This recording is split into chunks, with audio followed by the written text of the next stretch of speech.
percaya bahwa tidak ada tempat yang paling indah selain hadirat Tuhan. Karena itu kami datang dengan kerinduan, tidak hanya sekedar datang, tapi hati kami mencintai Tuhan lebih daripada apapun. Karena kami tahu tempat ini bukanlah tempat perkumpulan saja, tapi tempat ini adalah tempat untuk kami berjumpa dengan hadirat Tuhan.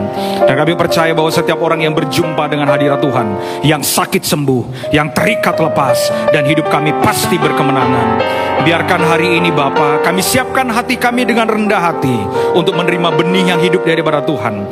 Berbicara kepada kami semua, kami siap untuk diubahkan, kami siap untuk dibentuk oleh karena firman Tuhan. Karena satu hal yang kami pegang, terserah apa kata orang, terserah apa kata dunia, kami percaya dengan perkataan firman Tuhan. Terima kasih Bapa, dan biarkan setiap benih yang kami dengar tidak hanya sekedar tertanam, tetapi bertumbuh dan menghasilkan buah. Kami siap untuk belajar firman-Mu. Di dalam nama Tuhan Yesus kami ucap syukur dan berdoa. Haleluya. Yang sudah siap terima firman Tuhan, sama-sama katakan amin. Beri tepuk tangan yang terbaik bagi Tuhan Yesus.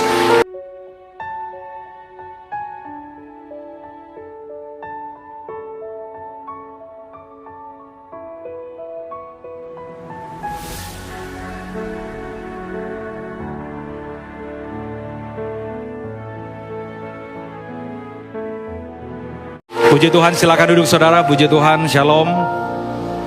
Shalom. Apa kabar? Saudara bersuka cita? Kasih salam kanan kiri, bilang Yesus baik.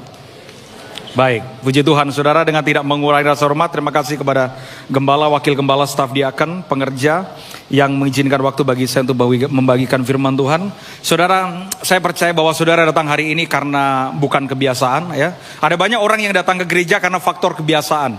Makanya tidak heran mereka tidak mengalami apa-apa dalam hidupnya. Saudara, yang membuat orang berubah bukan karena aktivitas ibadah. Saya tidak anti dengan aktivitas ibadah. Tapi bagi saya minggu bukan karena faktor kebiasaan saudara datang karena hari minggu. Tapi saudara harus datang benar-benar karena saudara cinta akan hadirat Tuhan. Makanya ada dua tipe golongan orang yang datang ke gereja. Yang pertama, mereka datang ke gereja karena kebiasaan. Banyak orang Pak karena terbiasa. Ya minggu harus ke gereja. Karena kalau saudara tidak gereja merasa bahwa hari minggu tidak diberkati Tuhan. Ada banyak orang yang seperti itu. Makanya ketika mereka datang ke gereja, yang mereka minta cuma sekedar berkat, mujizat, pertolongan. Saya pendeta yang tidak anti dengan berkat dan mujizat. Jangan salah dengan saya. Tapi saya belajar dalam pelayanan saya, orang yang cuma cari Yesus karena berkat dan mujizat, hidupnya tidak akan pernah kuat. Saudara, carilah perubahan hidup dibandingkan dengan berkat hidup. Kenapa? Karena perubahan hidup jauh lebih penting daripada cuma sekedar berkat hidup. Ini yang saya katakan Pak, pelajari dalam Alkitab. Ketika orang-orang di dalam Alkitab mereka tidak punya apa-apa, mereka setia sama Tuhan.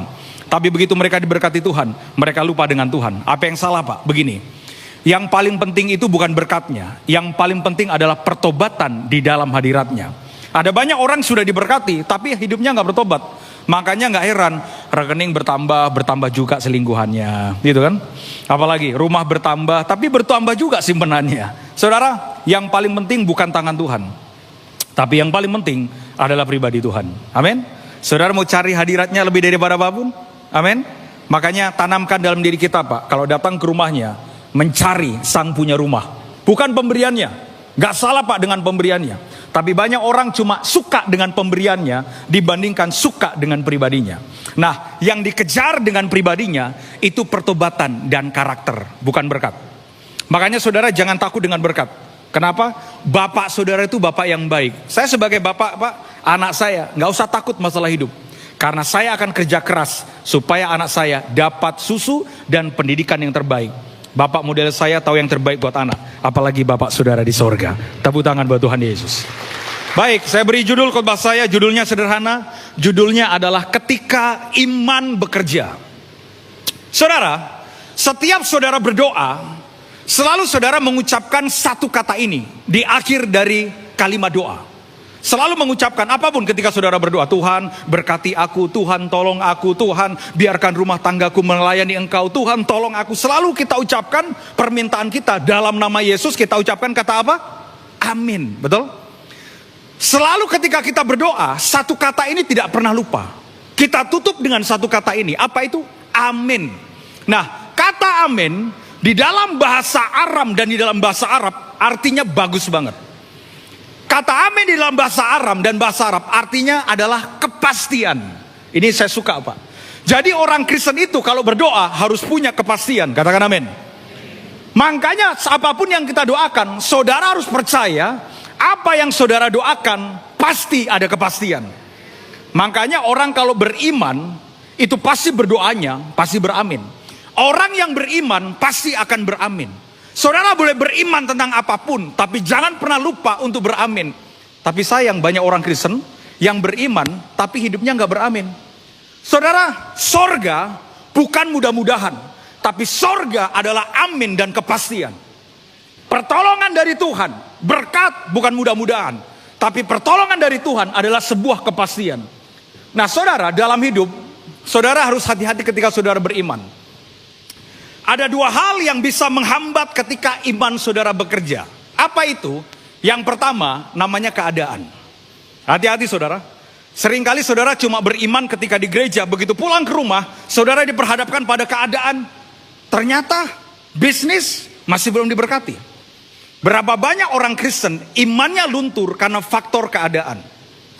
Berapa banyak iman dipengaruhi dengan kenyataan. Makanya orang benar itu menurut Alkitab, Alkitab mencatat, Ibrani mencatat, orang benar tidak hidup karena kenyataan, tapi orang benar hidupnya karena iman. Katakan amin. Jadi kalau orang benar Pak, hidupnya karena apa? Karena iman, bukan karena keadaan. Makanya satu kali perjamuan di Kana, anggur habis. Tiba-tiba Ibu Yesus datang kepada Yesus. Lihat itu, anggurnya habis. Yesus kan bilang begini, Ibu, saatku belum tiba. Tiba-tiba Ibu Yesus bilang begini sama pelayan-pelayan itu, apa saja yang dia katakan, lakukan. Mereka lihat secara kenyataan Pak. Yesus bilang begini, isi tempayan dengan air. Anggur habis secara kenyataan. Tiba-tiba Yesus bilang begini, isi tempayan dengan air. Saya bisa protes loh, sorry, kita kehabisan anggur, kita nggak kehabisan air. Yang mereka lihat secara kenyataan anggurnya habis. Tapi mereka lupa, justru terkadang Tuhan bekerja di tempat dan keadaan yang habis untuk Tuhan sendiri yang mengisinya. Tenang Pak dalam hidup, tenang dalam hidup. Kalau cuma anggurmu yang habis, kalau cuma rekeningmu yang habis, tenang, tenang. Apapun boleh habis, tapi tidak dengan harapan saudara. Makanya waktu itu Yesus bilang begini, isi tempayan dengan air. Begitu tempayan diisi dengan air Pak, secara kenyataan, tempayan itu isinya air. Tapi secara iman, begitu dicedok, mereka kaget, loh bukankah air, kok jadi anggur? Makanya begini Pak, iman yang keren adalah iman yang percaya kepada hal-hal yang mustahil. Ya, kalau saudara masih percaya dengan hal-hal yang secara kenyataan bisa, itu nggak perlu iman Pak.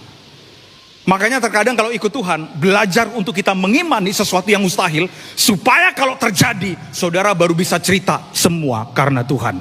Tepuk tangan buat Tuhan. Makanya saya nggak peduli Pak dengan keadaan, mau sakit kek. Nah banyak orang Kristen imannya dipengaruhi oleh keadaan. Apalagi kalau mau datang ke gereja, tiba-tiba mau ke gereja nih Pak, tiba-tiba hujan turun. Coba doanya orang Kristen apa? Udah siap-siap nih, udah pakai makeup tebel nih, udah apa lagi itu? Gincu lagi, lipstick udah kemana-mana. Tiba-tiba hujan turun. Coba doa kita apa? Kita pasti tengking hujan, betul nggak? Udahlah, nggak usah ada dusta di antara kita. Saudara kan suka tengking-tengking begitu kan? Hujan ditengking, tapi diskon 80% di mall gak pernah ditengking. Mohon maaf, kalau saudara mau ke gereja tiba-tiba hujan turun, pasti ditengking Pak. Dalam nama Yesus, hujan berhenti. Kenapa saudara minta hujan berhenti? Supaya saudara bisa ke gereja. Pak, iman yang keren gak begitu. Iman yang keren itu begini Pak. Saudara mau ke gereja, hujan turun, iman saudara begini. Dalam nama Yesus, sekalipun hujan tidak berhenti, aku tetap datang menyembah Tuhan. Wah, itu baru keren. Nah, ini kayaknya imannya keadaan nih kayaknya nih. Itu baru keren Pak. Nah yang kedua, hati-hati dengan satu suara. Namanya suara orang. Hati-hati. Ya. Seringkali kalau sudah beriman, orang bilang begini, gak mungkin kamu diberkati. Lu cuma anak kampung. Lu lihat tuh, lu gak mungkin. You are not good enough. Kamu kan pendosa. Kamu kan gak benar. Nah saudara, kita akan belajar dari perempuan ini. Kita akan belajar dari satu orang yang hidupnya sedang punya masalah, tapi hatinya ingin ketemu sama Tuhan. Tolong bukakan Markus pasal yang kelima, yang bersuka cita, katakan haleluya. Markus pasal kelima ayat 25 kita akan baca bersama-sama. 1, 2, 3. Adalah di situ seorang perempuan yang sudah 12 tahun lamanya menderita pendarahan. Jadi ada perempuan yang 12 tahun sakit pendarahan. Pak, sakit pendarahan itu Pak, bleeding. Jadi perempuan ini bukan cuma 1 tahun 2 tahun, tapi 12 tahun. Angka 12 is the complete number. Angka 12 itu angka lengkap Pak. Jadi lengkap penderitaannya, lengkap pendarahannya. Perempuan ini 12 tahun bleeding. Orang kalau pendarahan Pak, lemes Pak. Dan saudara, untuk orang-orang yang sakit pendarahan, kalau saudara hidup di era-era orang Romawi, orang Yahudi, saudara akan dianggap karena sakit pendarahan biasanya sakit aib. Orang kan bilang begini, tuh perempuan tuh kasihan, sakit pendarahan. Jangan sampai dia dikutuk sama Tuhan. Kalau saudara sakit pendarahan, hidup di lingkungan orang-orang Yahudi, hidup lingkungan orang-orang Romawi, penuh penghakiman Pak. Apalagi hidup di tengah-tengah orang Manado, wah tambah selesai itu. Dia sakit pendarahan, 12 tahun Pak, bleeding. Saudara baru berapa tahun sih? Saudara sakit saudara apa sih? Yang baru pendarahan kan tagihan listrik kan? Perempuan ini 12 tahun Pak, bleeding loh, sakit pendarahan. Saudara bisa bayangin, Alkitab mencatat 12 tahun. Kita kadang baru 1 tahun udah gak ke gereja. Kita kadang baru 1 bulan udah gak mau pelayanan. Makanya iman itu begini Pak, iman jangan pernah meminta sakit sembuh. Karena bagi saya, iman yang keren, sekalipun tidak sembuh tapi tetap setia kepada Tuhan. Papa saya, itu orang kampung Pak, mewariskan 2 warisan iman yang luar biasa. Yang pertama warisan dari papa saya, ketika saya 3 bulan menemani papa saya di Makassar, berobat dari satu rumah sakit ke rumah sakit yang lain.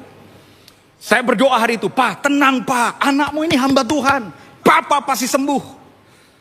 Saya telepon pendeta Pak. Mungkin saudara tahu pendeta ini. Saya telepon pendeta, orang Manado, kalau khotbah di TV selalu teriak, haleluya, haleluya. Nah saudara pasti tahu itu. Yang dulu badannya lebar ke kanan dan ke kiri. Setahu saya sekarang agak kurus. Saya telepon, Om tolong doakan, dikirimin voice note. Tenang, dalam nama Yesus pasti sembuh. Papa saya, ternyata Tuhan berkehendak lain. Dipanggil Tuhan. Terus saya tanya sama Tuhan, Tuhan apa yang salah? Saudara, 2 kalimat iman, legasi iman yang datang dari papa saya. Waktu papa saya tahu, papa saya pasti berpulang. Dia bilang begini, nak, gak perlu papa sembuh. Aneh kan? Kita kan kadang mintanya kalau sakit sembuh kan? Papa saya dia bilang begini, nak, gak perlu papa sembuh. Karena papa saya tahu Pak, sudah waktunya dia kembali kepada Tuhan. Dia bilang begini, keselamatan jauh lebih penting daripada kesembuhan. Wow. Papa saya bilang begini, buat apa papa sembuh tapi nanti papa gak selamat? Kalimat-kalimat ini Pak mungkin sederhana, tapi kalimat-kalimat ini adalah warisan iman. Ternyata Pak, kesembuhan tidak lebih penting daripada keselamatan. Sorry saudara, jangan pernah minta berkat Tuhan kalau ternyata dengan berkat Tuhan suamimu tidak selamat. Jangan pernah minta berkat Tuhan, jangan pernah minta cuma sekedar uang yang bertambah kalau ternyata anakmu tidak selamat.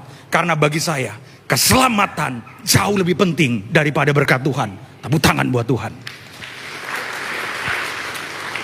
Ada orang Pak yang begitu sudah diberkati, karakternya gak selamat. Dulu waktu ngekos gak punya apa-apa, berdoa, Tuhan berkati aku dong. Tuhan, aku akan setia dengan pekerjaan Tuhan. Begitu sudah diberkati Pak, jangankan pelayanan, doa aja gak mau. Kok saudara merasa bersalah sih? Ada orang yang begitu.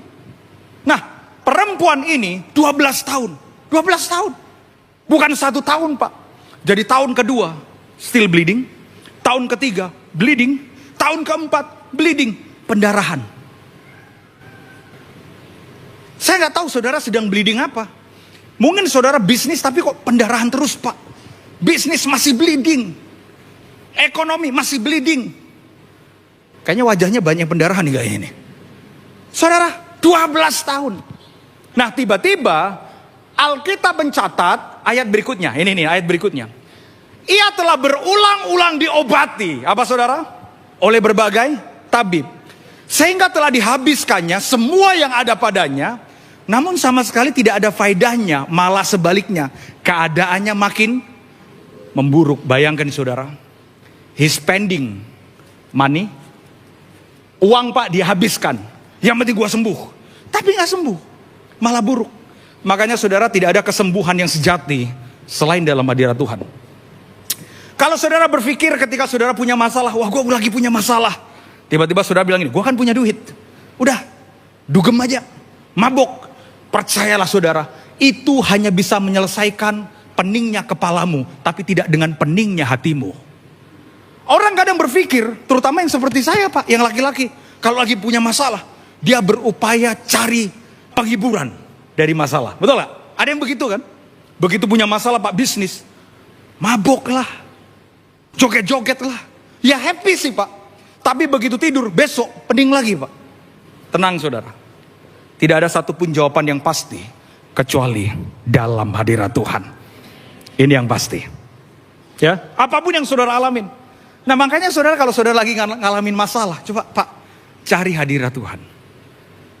Perempuan ini spending, dihabiskan semua Pak. Uangnya udah habis. Jadi perempuan ini dalam satu keadaan apa? Hopeless. Hopeless itu apa sih? Kondisi di saat kita merasa putus asa, tanpa harapan, atau merasa tidak ada kemungkinan untuk membaik, ataupun terjadi sesuai dengan apa yang kita harapkan. Jadi perempuan ini udah hopeless. Mohon maaf ya, udah miskin Pak. Dia dulu kaya karena sakitnya uangnya habis. Dulu dia kaya karena sakitnya hartanya habis. Nah tiba-tiba di tengah-tengah dia hopeless, no hope, gak ada harapan. Ini poin khotbah saya. Alkitab mencatat, dia sudah mendengar berita-berita tentang Yesus. Alkitab mencatat, di tengah-tengah dia hopeless, dia dengar Pak tentang Yesus. Saya yakin dia dengar dari orang lain ngomong begini, Bu, lu tahu nggak? Lu kan sakit pendarahan. Ada Yesus loh yang sanggup menyembuhkan. Ada Yesus loh yang buat mujizat. Ada Yesus, dia pasti pernah dengar Yesus mencelikan mata orang buta. Dia pasti dengar Yesus buat mujizat 5 roti 2 ikan 5.000 orang kenyang. Dia pasti dengar Yesus menyembuhkan orang sakit. Dan imannya tidak mau cuma mendengar, tapi imannya, aku harus ketemu dengan Yesus. Saudara jangan punya iman yang cuma mendengar Pak. Bahkan mohon maaf, saya nggak anti dengan kesaksian. Jangan suka cuma dengerin kesaksian tanpa saudara jadi kesaksian. Orang kan zaman sekarang kan suka denger gitu. Saudara-saudara, dulu saya susah, sekarang diberkati. Kita kan suka denger gitu. Wah, luar biasa ya, aku denger kesaksian. Dia diberkati loh. Dulu susah, dia diberkati. Dulu hidupnya rusak, sekarang jadi hamba Tuhan. Dulu hidupnya jauh, sekarang cinta Tuhan. Pertanyaannya, itu kan orang lain Pak. Bagaimana dengan kita? Makanya ketika Yesus dia mau terangkat ke sorga, dia bilang begini, kamu akan menjadi saksiku di mana? Yerusalem, Yudea, Samaria, sampai ke ujung bumi. Kata pertama yang keluar, dia tidak ngomong begini, tapi kamu akan jadi para pendeta, kamu akan jadi para majelis. No. Tapi Yesus bilang, tetapi kamu akan jadi saksiku. Kata saksi itu artinya orang yang melihat dan mengalami. Makanya khotbah yang paling keren Pak, tidak cuma khotbah dari mimbar dan kata-kata, tapi khotbah yang lahir dari kehidupan dan orang mengalami pertobatan. Mulai hari ini tanamkan dalam diri kita bahwa kita ini semua adalah hamba Tuhan dan saksi-saksi Kristus. Coba bilang kanan kiri, Anda hamba Tuhan loh. Perempuan ini dia dengar tentang Yesus dan imannya Pak, dia nggak pengen cuma dengar. Saudara, di Manado, ada orang Manado di sini, orang Manado.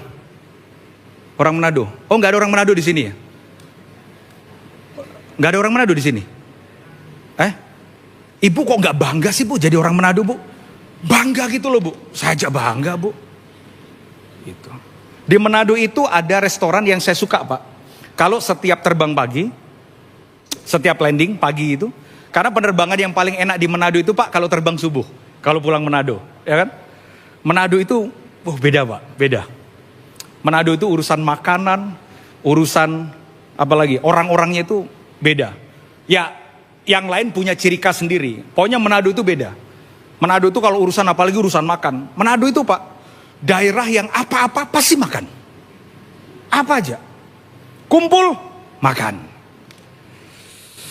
Kitanan, makan. Ulang tahun, makan. Apalagi pernikahan, makan. Orang mati, makan. Coba Pak, untung Pak, Adam dan Hawa itu bukan orang Manado. Kalau Adam dan Hawa orang Manado, ular pun dimakan Pak. Oh, orang Manado Pak, jangankan ular. Orang Manado itu, kalau nggak ada makanan, suaminya juga dimakan. Nah di Manado itu ada makanan yang saya suka, namanya tinutuan. Ya, tinutuan itu bubur Manado, namanya tinutuan. Kalau saya landing di Manado itu, saya suka dengan satu restoran, saya sebut saja, nggak di endorse, percayalah, saya juga nggak kenal sama orangnya. Ada rumah makan namanya Rumah Makan Pelangi. Nah, itu di daerah, pokoknya arah-arah Wakeke itu ada Rumah Makan Pelangi. Jadi di Rumah Makan Pelangi ini Pak, tinutuannya enak banget. Percayalah, saudara, pokoknya jangan lupa, begitu landing ke Manado, lihat Rumah Makan Pelangi.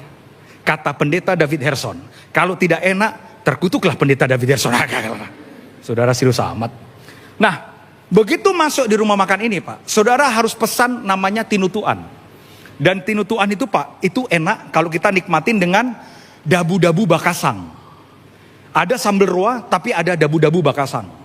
Terus, kalau ada lagi, tahu crispy goreng. Apalagi kalau ada ikan tude. Apalagi kalau ada ikan cakalang. Nikmat Pak. Nikmat banget. Itu kan menurut saya Pak. Ya kan? Kalau saudara nggak pernah ngerasain, saudara akan dapat cerita. Oh, enak ya ternyata tinutuan itu. Karena beberapa orang yang mau makan bubur Manado itu agak geli. Ini apa sih gitu kan. Tapi buat kita Pak yang orang Manado, wah itu wajib Pak. Itu makanan pagi yang wajib. Dan buat saya rumah makan Pelangi itu tinutuannya enak. Tapi kan itu kata saya Pak. Ya kan? Kalau saudara nggak pernah ngalamin, saudara kan cuma dengar, oh itu ya. Tiba-tiba saya cerita nih hari ini.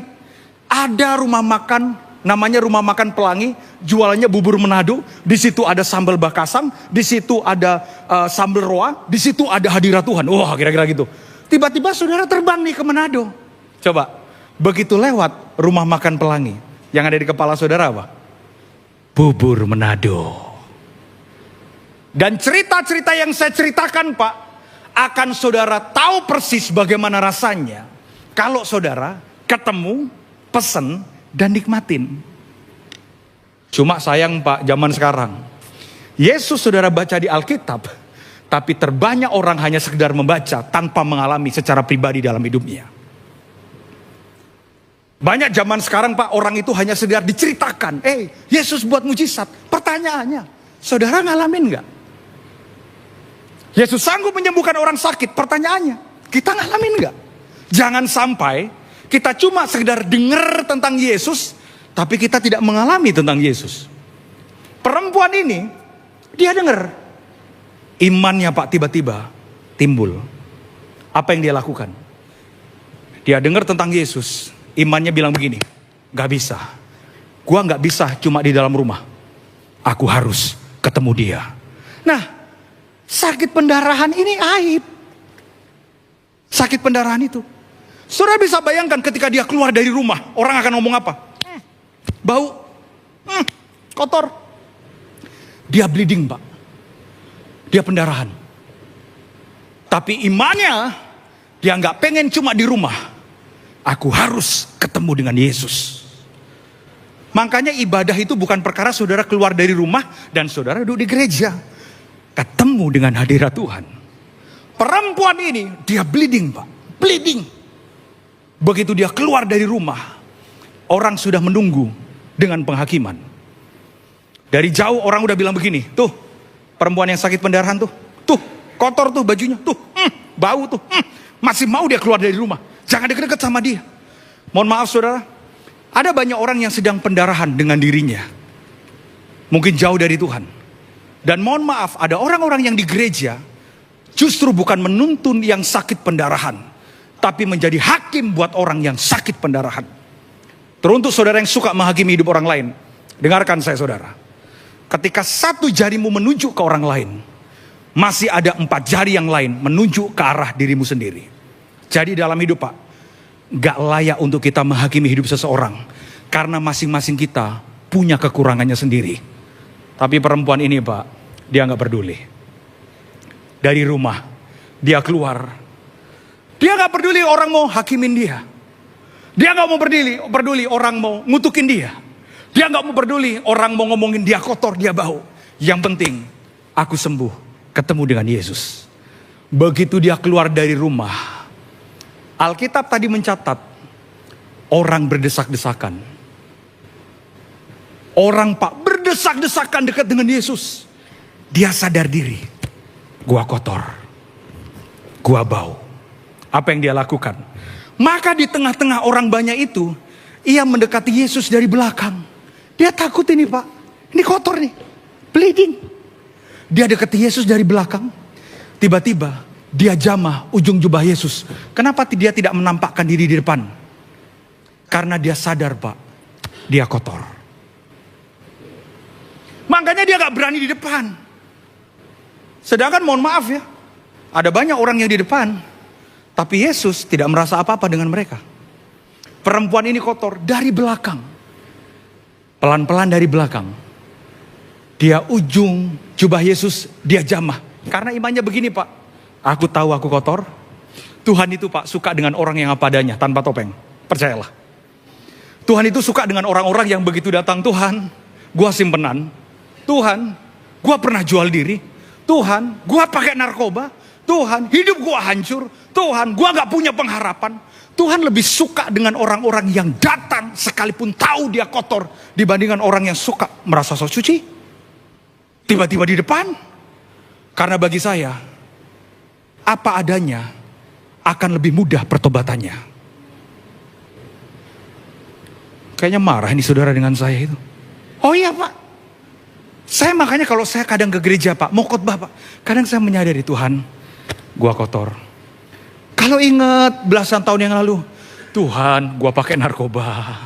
Kalau ingat bagaimana hidup yang dulu, Tuhan, gua rusak. Makanya sampai hari ini Pak, kalau saya bisa berdiri, satu saja, karena kasih karunia Tuhan dalam hidup saya. Dan di tengah-tengah orang banyak itu, imannya dari rumah dia dengar. Tapi imannya bukan cuma mendengar, imannya ketemu. That's what I call from faith become reality. Di rumah kan imannya terbangun di rumah. Aku pengen ketemu Yesus, aku pengen sembuh. Dia ubah imannya from faith become reality. Dari iman berubah jadi kenyataan. Silakan saudara beriman, gak salah Pak. Tapi bagi saya, untuk iman berubah jadi kenyataan, harus ada harga yang harus saudara bayar. Apa harga yang dibayar oleh perempuan ini? Dia keluar dari rumah, dia harus siap dengan penghakiman. Ketika dia keluar dari rumah, ketemu dengan Yesus, dia harus siap dengan makian. Ketika dia keluar dari rumah demi ketemu dengan Yesus, dia harus siap dalam keadaan berdarah-darah. Dia lemes Pak. Darah tumpah. Jalan 1 meter, tumpah Pak. Dia berdarah-darah, udah lemes. Tapi imannya dia rubah. From faith become reality. Tolong tampilkan. Dari iman berubah jadi kenyataan. Dia nggak cuma pengen Pak di rumah cuma sekedar aku beriman aku sembuh. Aku beriman aku sembuh. Iman tidak akan pernah jadi apa-apa selama perempuan ini ada di rumah. Iman tidak akan terjadi apa-apa selama kita tidak ambil tindakan. Tapi iman pasti bekerja ketika saudara meninggalkan kenyamanan untuk berjumpa dengan hadirat Tuhan. Dia ambil langkahnya. Terserah orang mau ngomong apa. Terserah orang mau menghakimi. Hari ini aku keluar dari rumah. Begitu ketemu dengan Yesus, dia jamah Pak ujung jubah Yesus. Tiba-tiba Yesus bilang begini, "Woi, ada kuasa yang keluar daripada aku." Terus Yesus tanya, "Siapa yang menjamah aku?" Lucu Pak. Kalau saudara baca tadi kan, di tengah-tengah orang banyak, Yesus dikerumuni dengan banyaknya orang. Tapi Yesus tidak merasa apa-apa. Tiba-tiba perempuan ini, dia pegang ujung jubah Yesus. Mohon maaf Pak, dia pegang ujung jubah itu dari belakang. Jadi Yesus secara fisik gak merasa. Tapi tiba-tiba Yesus bilang begini, ada kuasa yang lahir daripadaku. Ada kuasa yang keluar daripadaku. Terus dia tanya sama murid-muridnya, hei, siapa yang jamah aku? Dijawab Pak sama murid-muridnya, Guru, ini kan orang banyak berdesak-desakan. Kenapa? Karena Yesus dikerumuni dengan banyaknya orang. Yesus bilang begini, bukan itu. Tapi seperti ada kuasa yang keluar daripadaku. Padahal Pak, ujung jubahnya yang dipegang. Kenapa Yesus tidak merasa ada kuasa yang keluar di kerumunan? Mohon maaf saudara, jangan sampai saudara berkumpul hari ini hanya cuma kerumunan.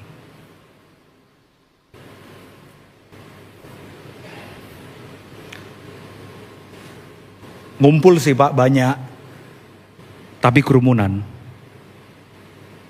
Berdesak-desakan, senggol-senggolan. Yesus, dia tuh di tengah-tengah. Jadi sudah pasti Pak, orang itu nyenggol dialah, orang pegang dialah, orang terpesona dengan dia. Wah Tuhan Yesus. Makanya terus kemudian Yesus tanya, siapa yang jamah aku? Murid-muridnya bilang begini, Guru ini kan banyak orang. Sudah pasti berdesak-desakan, sudah pasti saling menjamah-jamahan. Yesus bilang, bukan kerumunan. Tapi perempuan ini yang jamah cuma jubahnya. Saudara, kalau ibadah yang cuma bagus, kalau doa yang cuma bagus, bisa disusun Pak dengan kata-kata dan kerumunan. Contoh, saya itu coba tes tadi pagi. Saya itu coba tes, tolong AI, ChatGPT, tolong buatkan saya berdoa untuk makan dengan doa makan yang terbaik. ChatGPT Pak, lebih keren Pak doanya daripada pelajaran dari sekolah teologi ya. Saya baca nih saudara, coba kalimatnya. Ini saya baca ini. Baru tadi pagi nih, ChatGPT, AI, tolong buatkan doa yang baik dan yang indah. Tahu saudara? Kata yang pertama, Bapa kami di dalam sorga. Udah kayak doa Bapa kami ini. Terima kasih Tuhan, buat makanan yang sudah Engkau berikan. Buat berkat yang sudah ada di depan kami. Coba, kata-katanya bagus gak? Bagus banget Pak. Tapi sayang, itu lahir dari mesin. Itu lahir dari AI. Saudara jangan tersinggung dengan saya. Ibadah saudara hari ini penuh dengan musik dan teknologi yang paling bagus. Tapi jangan pernah lupa dengan satu hal. Hadirat Tuhan jauh lebih penting daripada semua teknologi dunia. Kalau cuma mau berdoa yang bagus Pak, tanya aja sama AI. Tapi bukan kata-katanya Pak. Mohon maaf ya, kalau saudara cuma mau dapat jawaban dari narasi dan kalimat serta teks, coba saudara tanya. Nih saudara malam nanti saudara di rumah tiba-tiba saudara pusing. Kenapa? Saudara pusing karena saudara dikejar hutang. Coba tanya sama AI. Dia bisa menjawab apa yang saudara alamin. Coba saudara kalau nggak percaya tanya aja. Kalau ada kan ChatGPT, saudara kalau ada tanya aja. ChatGPT, apakah yang harus aku lakukan karena aku akan dikejar hutang? Coba tanya aja. Kalau enggak, saudara tanya aja sama ChatGPT. ChatGPT, apa yang harus aku lakukan ketika hatiku kering dan gundah gulana? Dia akan jawab. Tapi sayang, sorry. Itu jawaban teknologi Pak. Yang cuma kalimatnya bagus. Tapi tidak dengan jawaban yang pasti secara hati saudara. Makanya mohon maaf ya. Saudara yang ibadah hari ini, jangan cuma kerumunan. Katakan amin. Tapi saudara harus belajar seperti perempuan ini.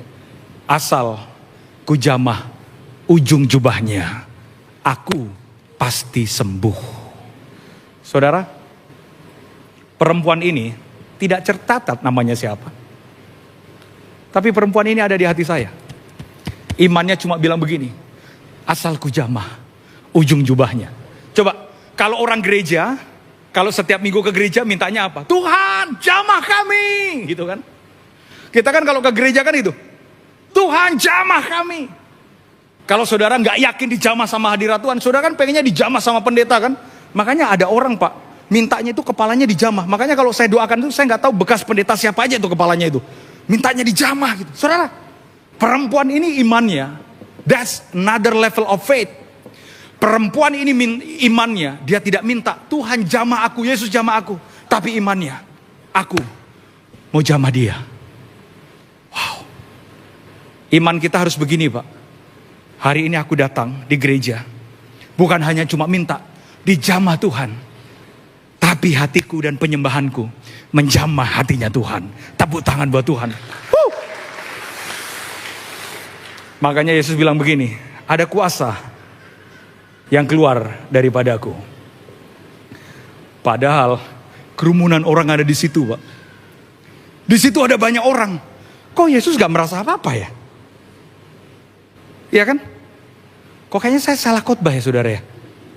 Kayaknya ada yang berharap khotbah tentang berkat saudara. Saya pendeta yang tidak anti dengan berkat. Saudara, saya hari ini saya sangat diberkati Tuhan. Percayalah, saya sangat diberkati Tuhan Pak. Tadi saya cerita ke bapak-bapak majelis, bagaimana Tuhan sangat berkati saya dengan berkat-berkat yang mustahil.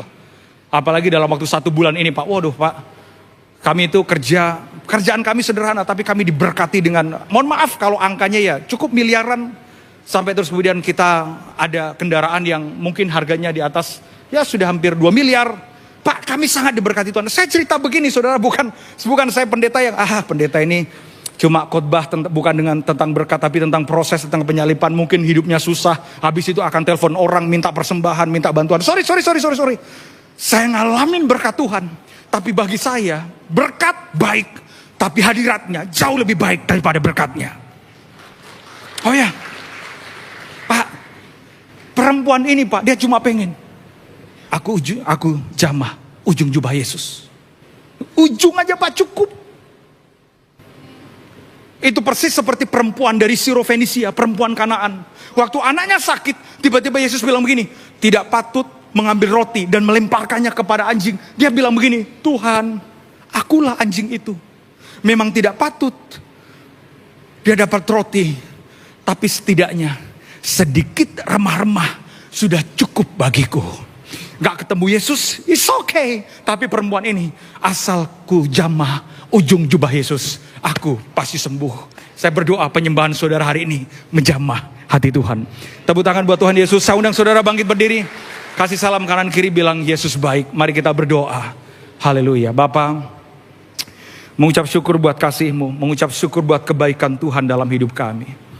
Kami datang hari ini Tuhan dengan kerinduan. Kami datang hari ini Tuhan dengan hati yang mencintai Tuhan. Sama seperti perempuan ini.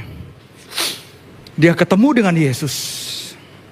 Sekalipun dia sadar, dia tahu dia berdarah-darah. Sekalipun dia sadar, dia tahu dia kotor. Tapi dia mau ketemu dengan Yesus. Dia berjumpa dengan Yesus. Sekalipun hanya dari belakang, imannya berkata, asal ku jamah ujung jubah Yesus, aku pasti sembuh. Hari ini saudara, saya tidak tahu apakah mungkin kita persis seperti perempuan ini. Tuhan, aku sedang berdarah-darah. Berdoa Tuhan belum jawab. Ekonomi berdarah-darah. Yang aku kerjakan, bisnis masih berdarah-darah. Tapi hari ini sama seperti perempuan ini Tuhan, dengan rendah hati kami datang. Tidak hanya sekedar kami minta dijamah oleh Tuhan, tapi penyembahan kami menyentuh dan menjamah hati Tuhan. Dalam nama Tuhan Yesus, saudara izinkan saya berdoa. Saudara angkat kedua tangan saudara di hadirat Tuhan. Bapa, dalam nama Yesus, hamba berdoa dalam nama Tuhan Yesus. Setiap tangan-tangan yang terangkat saat ini Tuhan, biarkan kasih-Mu, biarkan kemuliaan-Mu, biarkan berkat-Mu yang menjamah kami dan penyembahan kami menyentuh dan menjamah hati Tuhan. Dalam nama Tuhan Yesus, kami tidak peduli bahwa keadaan kami seperti perempuan ini, sakit pendarahan 12 tahun. Tapi kami mau punya iman. Tidak beriman cuma di rumah, tapi keluar dari rumah sekalipun penuh penghakiman, tapi imannya Kalau aku ketemu dengan Yesus, aku pasti sembuh. Terima kasih Bapa. Mari angkat kedua tangan saudara. Mari bersyukur kepada Tuhan. Terima kasih Tuhan Yesus. Sekalipun aku dalam lembah gelap, ku tak takut, sebab Kau besertaku. Sekalipun badai topan datang menerpa, ku tak gentar, sebab Kau di sisiku. Katakan sekalipun. Sekalipun aku dalam lembah gelap, ku tak takut, sebab Kau besertaku. Sekalipun badai topan datang menerpa, ku tak gentar, sebab Kau di sisiku. Amin. Sambil mengangkat tangan. Aku percaya berkat-Mu atasku melimpah, kebajikan, kemurahan selalu mengikutiku. Ku puji, ku sembah Kau Tuhan. Sekali lagi dengan iman. Sekalipun aku dalam lembah gelap, ku tak takut, sebab Kau besertaku. Sekalipun badai topan datang menerpa, ku tak gentar, sebab Kau di sisiku. Come on, jemaat Glow, sing it. Aku percaya berkat-Mu atasku melimpah.